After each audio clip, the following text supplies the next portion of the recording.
ایک زمانے میں سرسبز و شاداب پہاڑیوں کے درمیان بسے ایک چھوٹے سے گاؤں میں ہوش نام اور زالر شال نامی ایک بھائی بہن رہتے تھے۔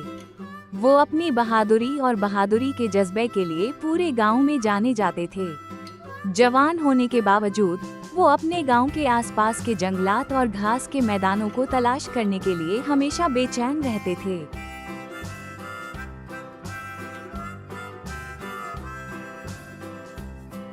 ایک دن جنگل کی گہرائی میں گھومتے ہوئے ہوشنام اور زرشال گھنے پودوں کے پیچھے چھپے ایک پرانے لاوارث قلعے سے ٹھوکر کھا گئے۔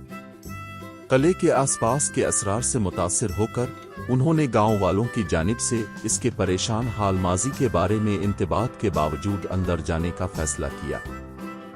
جیسے ہی وہ قلعے میں داخل ہوئے، ان کا استقبال خوفناک خاموشی اور ان کے اپنے قدموں کی آواز حالوں میں گونجنے سے ہوا۔ خوفناک ماحول سے بے خوف ہوشنام اور زرشال نے قلعے کی دیواروں کے اندر چھپے رازوں سے پردہ اٹھانے کا عزم کیا۔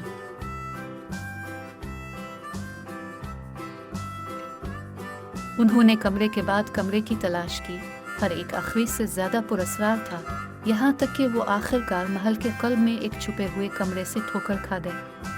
اندر انہیں ایک قدیم خزانے کا صندوق ملا جس میں پیچیدہ نقش و نگار اور جواہرات مدھم روشنی میں چمک رہے تھے۔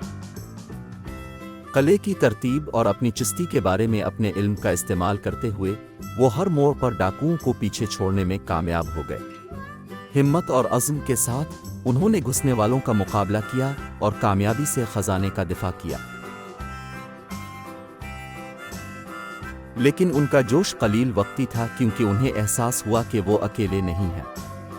ڈاکوؤں کے ایک گروہ نے بھی اپنے لیے خزانہ چوری کرنے کے ارادے سے قلعے میں گھس لیا تھا۔